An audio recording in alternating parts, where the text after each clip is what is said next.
જય શ્રી રામ. હર હર મહાદેવ. તમારું આજનું જીવન પાછું નહીં આવે. તમારું આજનું જીવન પાછું ન આવે.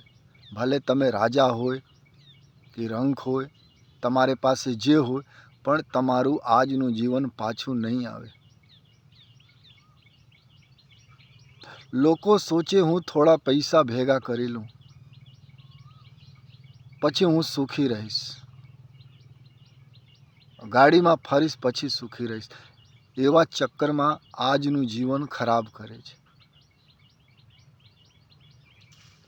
કાલે સુખ મળે ન મળે કોઈ ગેરંટી નથી, કોઈ ગેરંટી ન આપે. લાભ હાનિ જીવન મરણ જસ અપજસ વિધિ હાથ. લાભ, વેપાર કરો, દુકાન ખોલો, લાભ હાનિ તમારા હાથમાં નથી. મરણ જીવન એ પણ તમારા હાથમાં નથી. સુખ દુઃખ એ પણ તમારા હાથમાં નથી. લાભ હાનિ જીવન મરણ જસ અપજસ. કોઈને મદદ કરો તો જરૂરી નથી કે તારીફ કરે, એ તમે બદનામ પણ કરી દેવે. ઘણા લોકો મદદ કરીને બદનામ થઈ ગયેલા છે આ જગતમાં. એવા પણ લોકો છે જે લોકોને મદદ કરીને બદનામ થઈ ગયેલા છે. તેથી આજનું જીવન પવિત્ર મનથી જીવો. યોગ કરો, ભજન કરો, પ્રાર્થના કરો, લોકો માટે પ્રાર્થના કરો, કુટુંબ માટે પ્રાર્થના કરો, મહેનત કરો, પવિત્ર કર્મ કરો. કારણ કાલે શું થશે ગેરંટી નથી. કાલના ભરોસે આજ ખરાબ ન કરો. આજનું જીવન ખરાબ ન કરો. આજનું જીવન સમજી લો પ્રભુ પ્રસાદ આપેલા છે, અને પ્રસાદ ને લોકો માન આપે છે. આ ભગવાન જિંદગી આપેલા છે, તો આજનું જીવન ખરાબ ન કરો. ભજન કરો, હરિભજન કરો, પવિત્ર કર્મ કરો, પ્રાર્થના કરો બીજા માટે. મદદ હો શકે તો કરો, ન કરો તો કાંઈ વાંધો નહીં. કોઈને નડો નહીં. લોકોને આપો પછી પ્રેમ કરે, એ તો સ્વાર્થની પ્રેમ છે. પણ તમે કોઈને મદદ નથી કરતા તો પણ લોકો તમે પ્રેમ કરતા હો, તો તમે સમજી લો બહુ પવિત્ર માણસ છો. ઘણા એવા લોકો જગતમાં થઈ ગયેલા છે જે કોઈને કાંઈ નથી આપેલા, કોઈ નહીં. એ નિર્ધન માણસો શું આપી શકે? તો પણ લોકો આજ સુધી પ્રેમ કરે છે, કારણ વિચાર પવિત્ર હતા, અને પવિત્ર વિચાર કલ્યાણ કરી શકે. અમુક સમય તો પૈસા દુઃખદાયી પણ બની જાવે. અમુક સમય પૈસા દુઃખદાયી પણ બની જાવે. એવા હજારો દાખલા છે. અમુક સમય વિદ્યા પણ દુઃખદાયી બની જાવે. વધારે એજ્યુકેશન હોય, અભિમાન આવી જાય. અમુક સમય તાકાત પણ વધારે હોય તો નુકસાન કરી જાવે, કોઈ કમજોર માણસને મારી લેવે. એ અપવિત્ર વિચાર છે. જીવનમાંથી અપવિત્ર વિચાર કાઢી નાખો. જીવનમાંથી કામ, ક્રોધ, લોભ, મદ, મોહ કાઢી નાખો. ખરાબ વિચાર ન કરો. જગત માટે પણ નહીં, અને આપના માટે પણ ખરાબ વિચાર ન સોચો. આજનું જીવન પાછું નહીં આવે. તમે સોચો કાલે હું આનંદ કરીશ, કાલે હું ભજન કરીશ. કોણ ગેરંટી આપે? ગેરંટી નથી. એક સંત હતા, બહુ પવિત્ર સંત હતા. એના પાસે એક માણસ રોજ આવતા.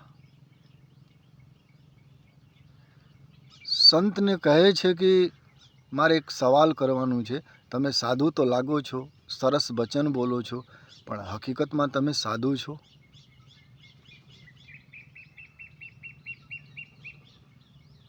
સંત કહે છે કે તમે ચાય પી લો, પછી હું તમે મારે એક વાત કરવાનું છે, પછી તમારા સવાલનું હું જવાબ આપીશ. સંત કહે છે કે તમારે 7 દિવસની અંદર મૃત્યુ થઈ જાય. દરેક મનુષ્યને 7 દિવસમાં મરવાનું છે. કોઈ પણ 8મા દિવસ કોઈ માટે નથી આ ધરતી ઉપર. પછી ભક્તને કહે છે આપ સવાલ કરો. ભક્ત ઉઠીને જ આવે છે કે મારે સવાલ નથી કરવાનું, મારે 7 દિવસમાં મરી જવાનું છે, પછી હું બીજાની પંચાયત કરવાનું. તમે પણ બીજાની પંચાયત મૂકી દો. લોકો કલાકો કલાક, દિવસમાં કલાકો કલાક બીજાની નિંદા કરે છે. હું જોઉં છું ગામડામાં, શહેરમાં, ઘરોમાં. પડોશી બીમાર હોય તો બહુ આનંદ કરે, પડોશીના મકાન પડી જાય તો બહુ આનંદ કરે, પડોશમાં માન મર્યાદા તૂટી જાય, કોઈની દીકરી ભાગી જાય તો બહુ આનંદ કરે. એ સમય તમારા સાથે પણ આવવાનું છે.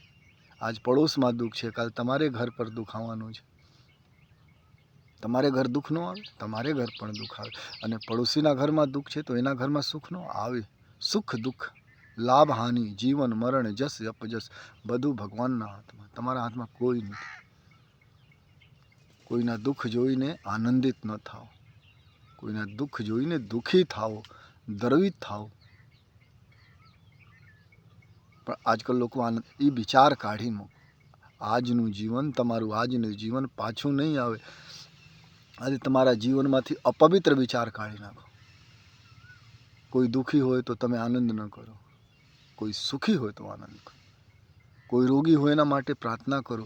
આજકાલ લોકો પ્રાર્થના નથી કરતા.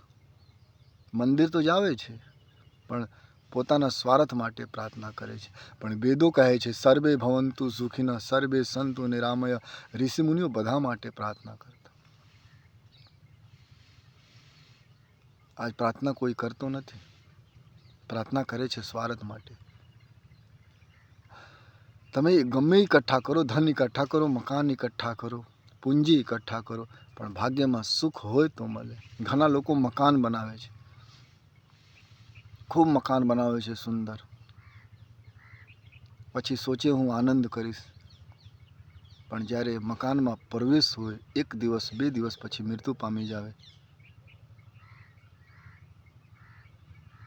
એ મકાન આમ આમ પડા રહેલા છે. તો આજનું જીવન વ્યર્થ ન કરો. આજનું તમારું જીવન પાછું, આજ તો આનંદ કરો. મકાન બની જાય પછી આનંદ કરીશ, ગાડી આવી જાય પછી, એ અસંભવ છે. થોડા જીવનમાં સાધુતા લાવો, થોડા વૈરાગ્ય લાવો, થોડા ત્યાગ લાવો. તમારું આજનું જીવન વ્યર્થ ન કરો. પ્રભુ ભજન કરો, પ્રાર્થના કરો, કોઈને ખવડાવો, કોઈને મદદ કરો. કાલે હું મંદિર જાઉં, કાલે હું પ્રાર્થના કરીશ, અસંભવ છે.